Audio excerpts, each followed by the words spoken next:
esta mañana, mis hermanos. Damos gracias al Señor nuevamente por este día. Damos gracias al Señor por darnos la oportunidad de poder continuar con la enseñanza acerca del pecado y sus consecuencias. Hemos estado desarrollando durante semanas anteriores algunos puntos esenciales sobre el tema del pecado.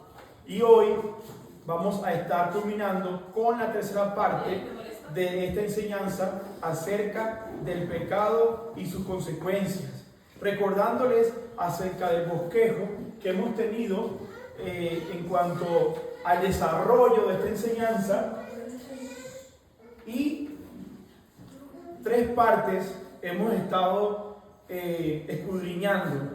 Sin embargo, en este día vamos a hablar acerca del plan divino de redención.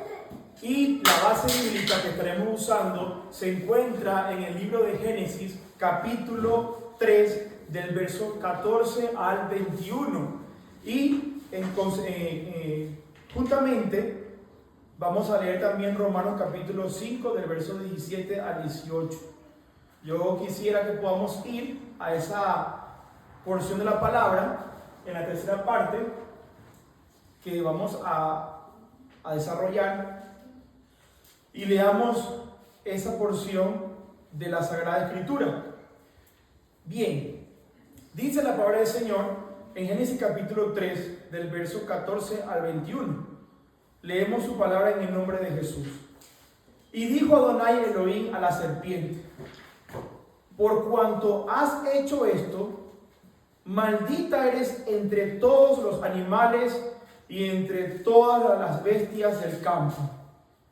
Sobre tu pecho y tu vientre andarás, y comerás polvo todos los días de tu vida. Pondré enemistad entre ti y la mujer, y entre tu simiente y su simiente. Él mismo te aplastará la cabeza cuando tú hieras su calcañar. A la mujer dijo: multiplicaré con creces tus dolores y tu gemido. Con dolores parirás hijos, y tu deseo será hacia tu marido, y él te dominará. Y al hombre dijo: por cuanto atendiste a la voz de tu mujer, y comiste del único árbol del cual te ordené no comer, el suelo será maldito por causa tuya. Con fatiga comerás de él todos los días de tu vida. Espino y abrojo te brotará y comerás hierba del campo. Con el sudor de tu rostro comerás pan hasta que vuelvas al suelo. De él fuiste tomado, porque polvo eres y al polvo volverás. Y llamó Adán el nombre de su mujer Ava, por cuanto ella llegaría a ser madre de todo viviente. Y Adonai Elohim hizo túnicas de pieles para Adán y su mujer y los vistió. Vamos ahora a la epístola escrita a la iglesia que estaba en Roma, el capítulo 5, versos 17 al 18. Romanos 5, versos 17 al 18. Y dice la escritura de la siguiente manera: porque si por el delito de uno reinó la muerte por medio de uno, mucho más los que reciben la abundancia de la gracia y de la dádiva de la justicia reinarán en vida mediante uno, Jesucristo. Por tanto, así como por el delito de uno vino la condenación a todos los hombres, así también por el acto de justicia de uno vino la justificación de vida a todos los hombres. Damos gracias a Dios por su palabra leída en esta mañana, queridos hermanos. Y damos gracias a Dios porque hoy, 22 de septiembre, el Señor nos permite continuar con esta enseñanza acerca del pecado. La primera parte de este tercer punto y último que vamos a estar ya iniciando, trata sobre la promesa y tipo de la salvación. Y vamos a estar en el marco de Génesis capítulo 3, del 14 al 21. viendo claramente este escenario que ya entra Dios actuando como juez de la tierra y del universo, Él aplica dos aspectos elementales en cuanto a su carácter.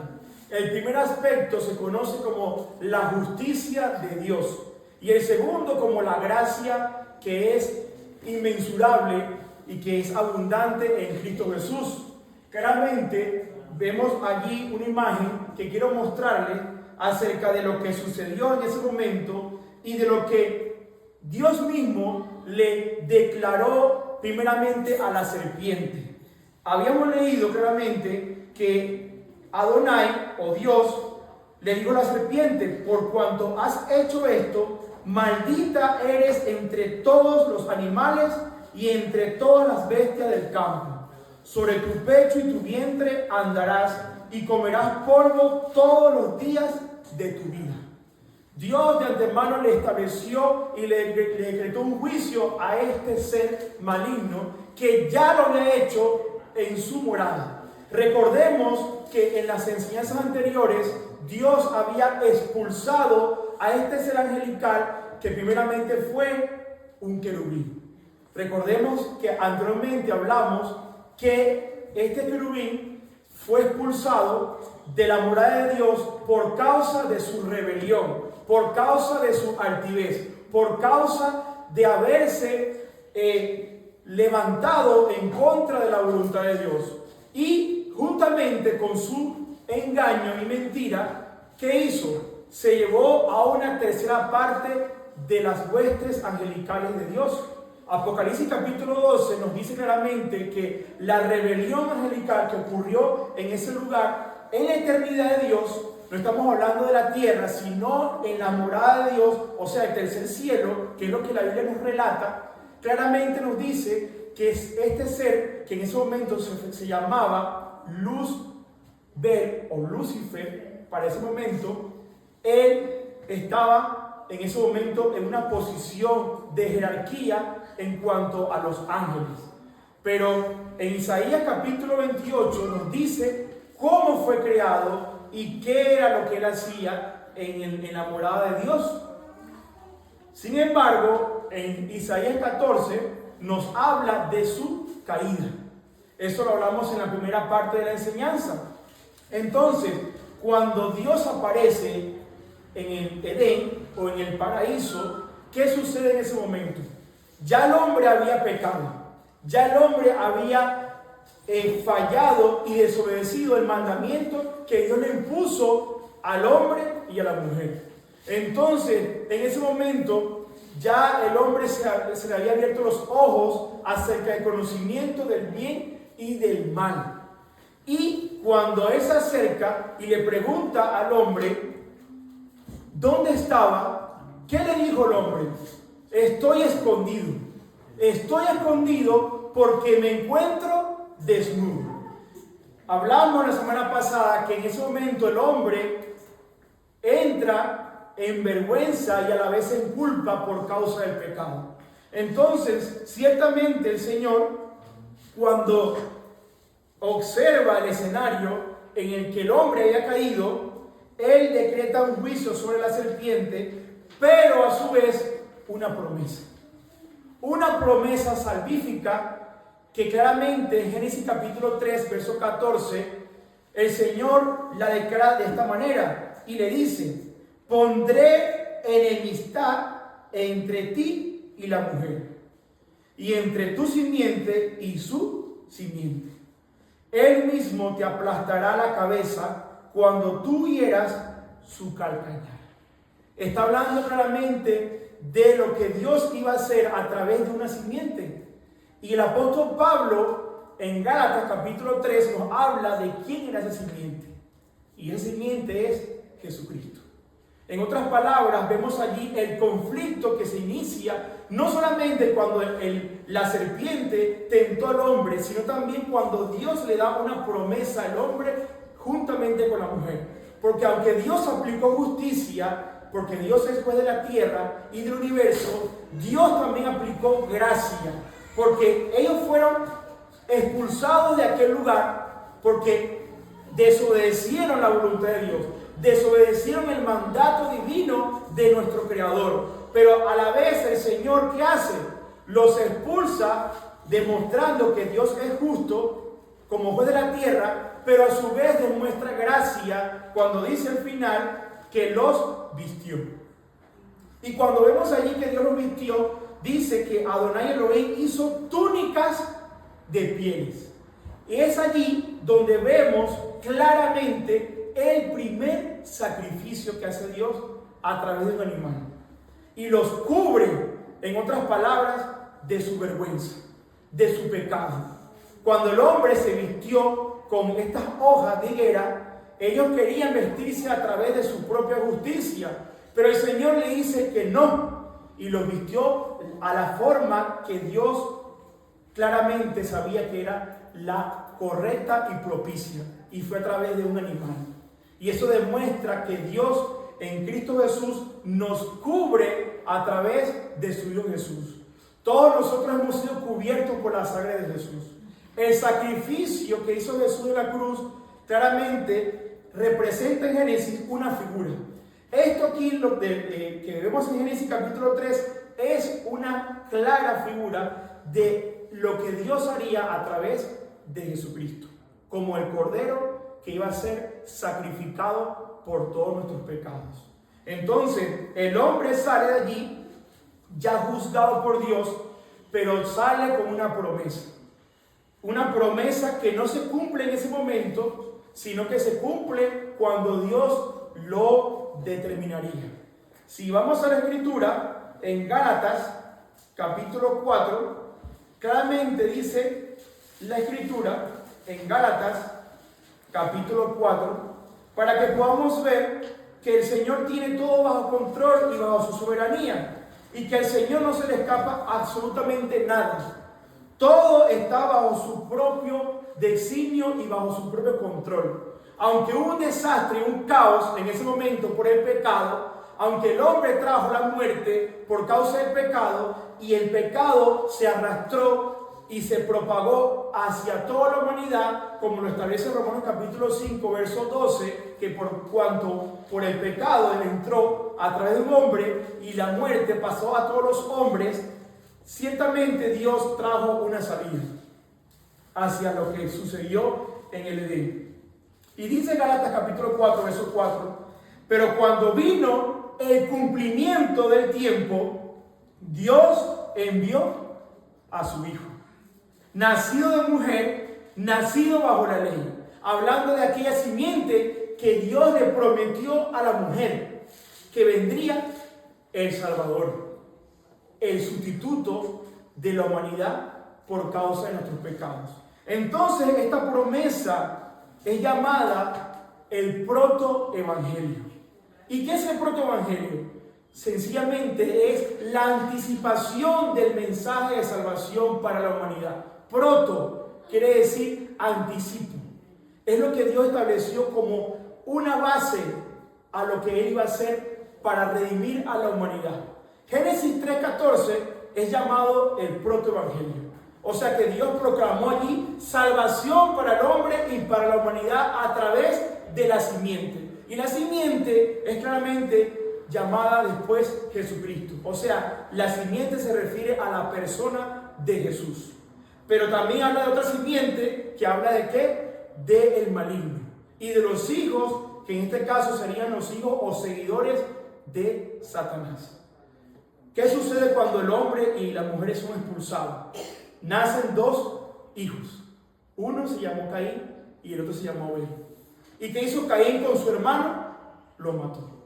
Y dice 1 Juan capítulo 3 que lo mató porque era del maligno, porque era hijo del diablo, porque sus obras eran malas. Entonces vemos la diferencia de las dos simientes. Vemos la distinción entre el bien y el mal. Vemos claramente que hay dos poderes que operan en la humanidad. El poder de Dios, pero también el poder del maligno, que lo que hace es oponerse a la voluntad buena, agradable y perfecta de Dios. Esto es una realidad y lo leímos anteriormente en Efesios capítulo 6, verso 12, que nuestra lucha no es contra sangre ni carne, sino contra principados, contra gobernantes, contra potestades y contra huestes espirituales de maldad. O sea que no estamos solos en este mundo. Estamos en un mundo ciertamente físico, natural o terrenal, pero hay un mundo realmente que en efecto es espiritual, que solamente puede ser visto a través de los ojos del Espíritu. Entonces, mis hermanos, en la segunda parte de esta enseñanza, con su permiso,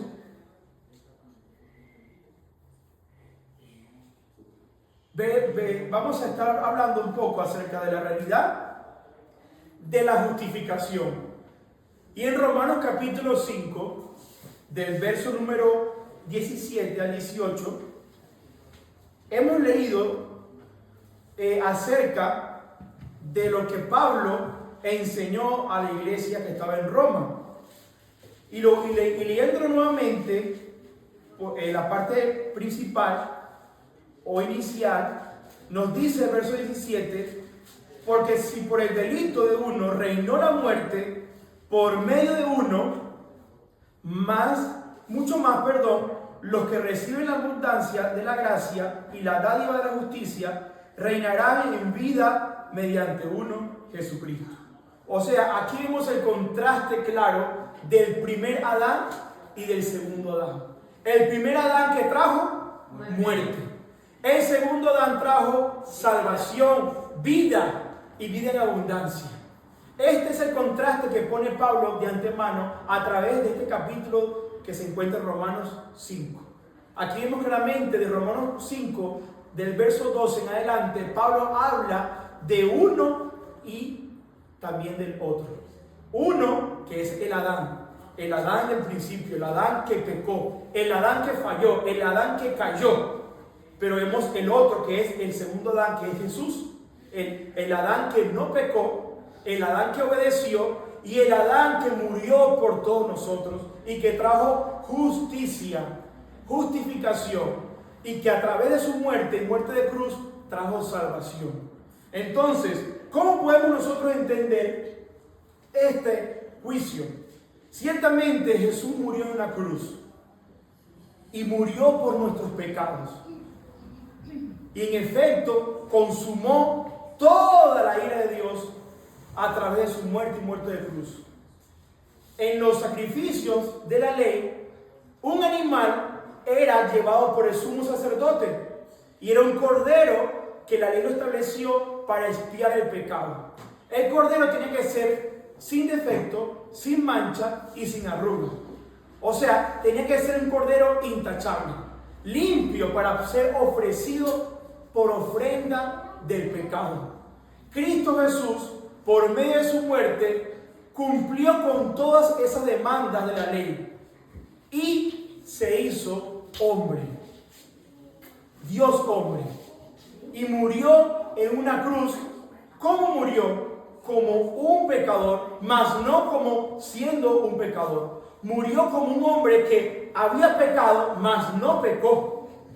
En otras palabras, vamos a ver a través de esta imagen, primeramente, lo que nosotros íbamos a recibir por nuestro pecado. En la parte de arriba de la imagen, vemos que había un veredicto. Y el veredicto dice en Romanos 3, versículo 19, que todos estábamos bajo pecado. Romanos 3, 19, lo voy a leer literalmente, y nos dice la escritura en Romanos 3, verso 19, pero sabemos que cuanto la ley dice, lo habla a los que están en la ley, para que toda boca sea cerrada y todo el mundo sea hecho responsable ante Dios. O sea que el hombre individualmente es responsable de su pecado y de su vida en sí mismo. O sea que Dios va a traer juicio a la humanidad, pero de manera individual el hombre tendrá que presentarse delante de Dios en cuanto a lo que hizo en la tierra, sean buenas o sean malas. Este es el hombre que está en pecado y que no tiene salvación alguna. Pero Romanos capítulo 3, verso 23, Pablo manifiesta por cuanto todos pecaron y están privados de la gloria de Dios. Ese es el veredicto a nivel legal. Todos estábamos destinados a la condenación. Todos, hermanos.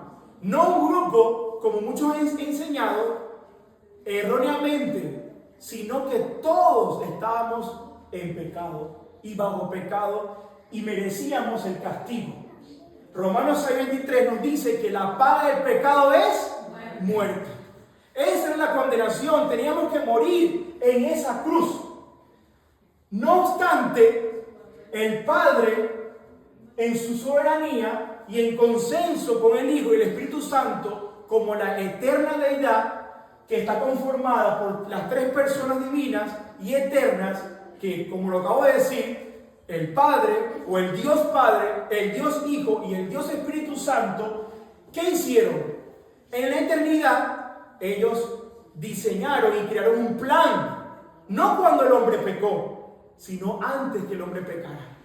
Y 1 Timoteo 1:15, el apóstol Pablo lo dice de esta manera, por el Espíritu Santo dice: fiel es la palabra y digna de toda aceptación, que Cristo Jesús vino al mundo a salvar pecadores, de los cuales yo soy el primero. Entonces, el Padre envía a su Hijo. ¿A dónde? A la tierra.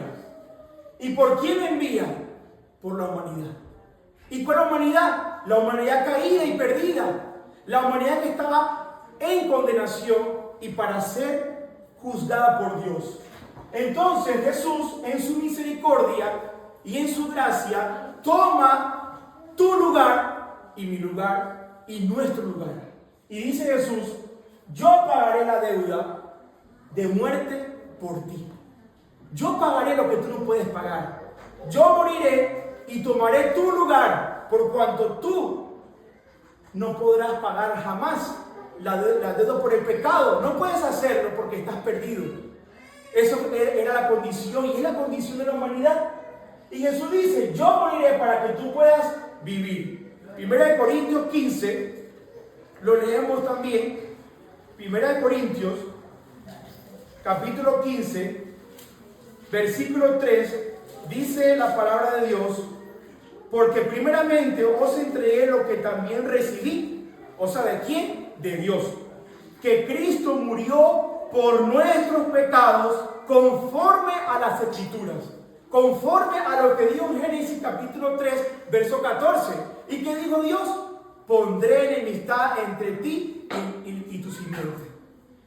Te herirá la cabeza cuando tú le hieras en el calcañar. Porque ¿qué estaba diciendo allí el Padre en ese momento? Que Jesús iba a sufrir, que Jesús iba a padecer, que Jesús moriría en una cruz y iba a ser sacrificado por nuestros pecados.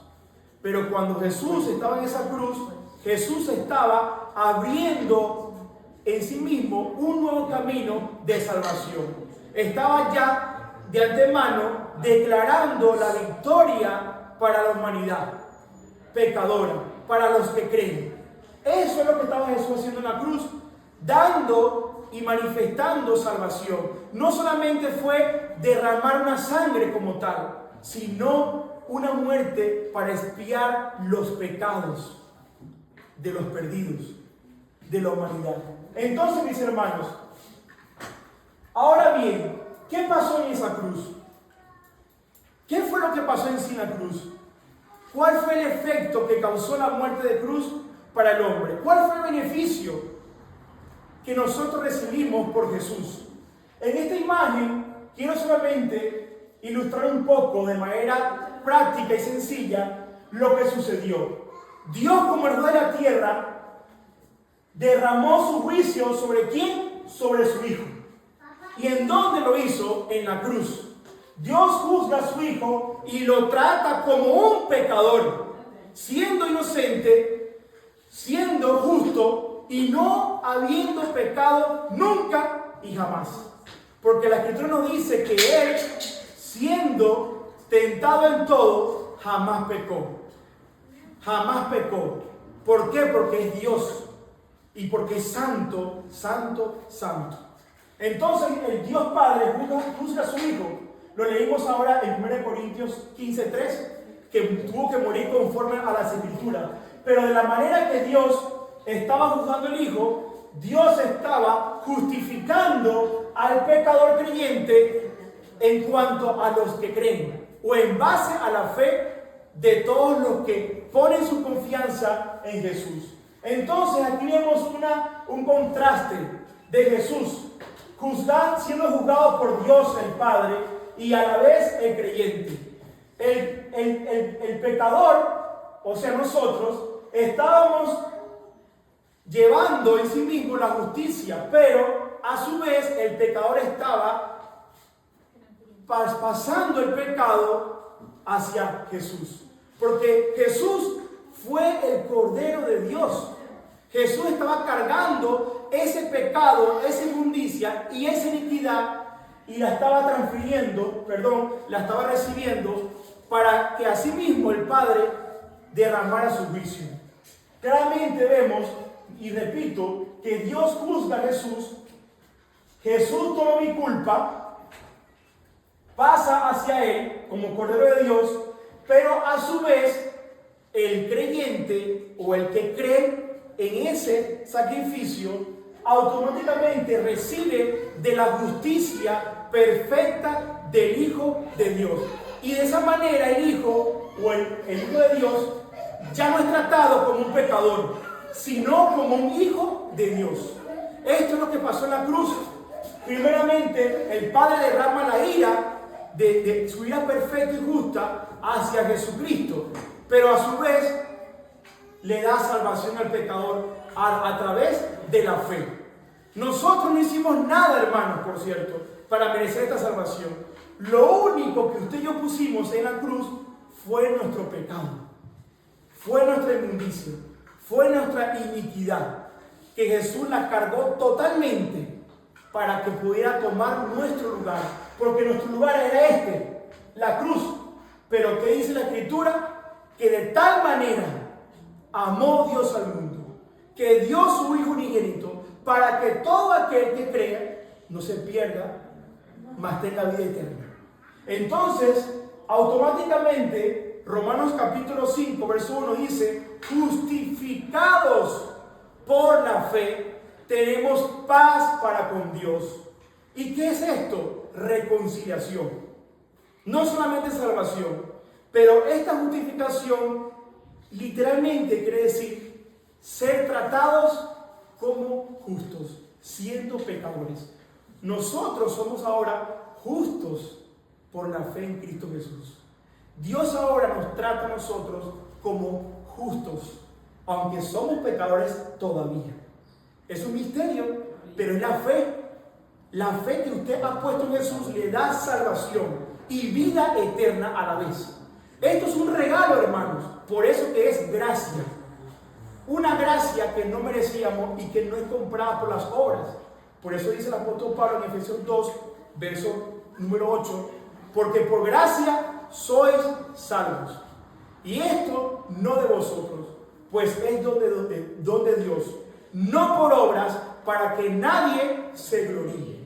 No por obras, hermanos. Entonces, actualmente, el creyente que ha puesto su confianza en Dios y en la obra expiatoria de Cristo Jesús, ya es tratado como un hijo de Dios. Es tratado no como un injusto, sino como justo.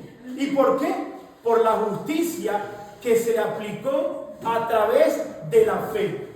El creyente no solamente es tratado como justo, sino que es declarado como un hijo de Dios y a la vez recibe la salvación y la vida eterna. Romanos 8, verso 1 dice: ninguna condenación hay para los que están en Cristo Jesús. Y 2 Corintios 5:17 dice que si alguno está en Cristo, nueva criatura es. Las cosas viejas pasaron, he aquí todas son hechas nuevas.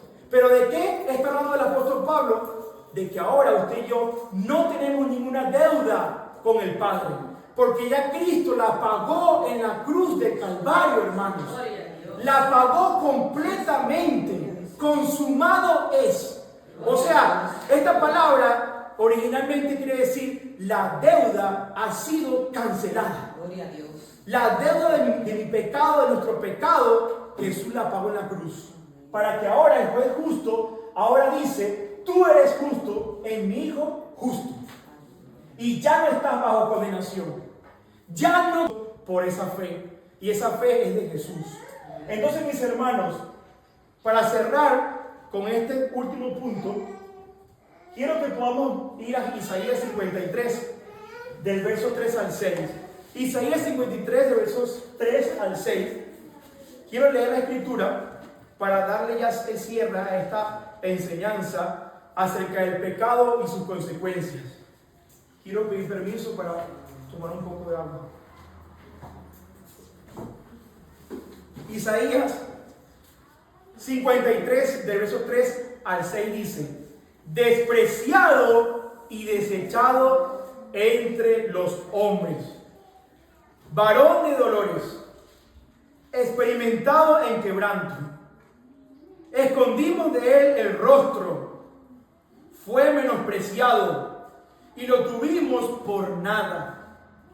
Es verdad que él mismo llevó nuestras debilidades y cargó las enfermedades, pero nosotros lo tuvimos como contagiado, azotado y humillado por Elohim. Pero él fue traspasado por nuestras transgresiones, molido por nuestros pecados. El precio de nuestra paz cayó sobre él.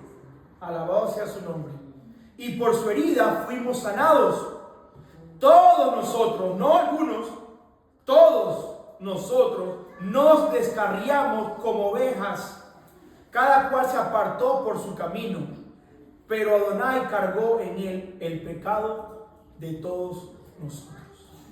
Eso fue lo que pasó en la cruz, hermanos. Eso fue lo que sucedió en la cruz de Calvario. Alabado sea su nombre. Y con esto cerramos esta enseñanza.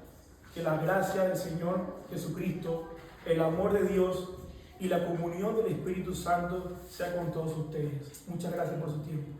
Amén.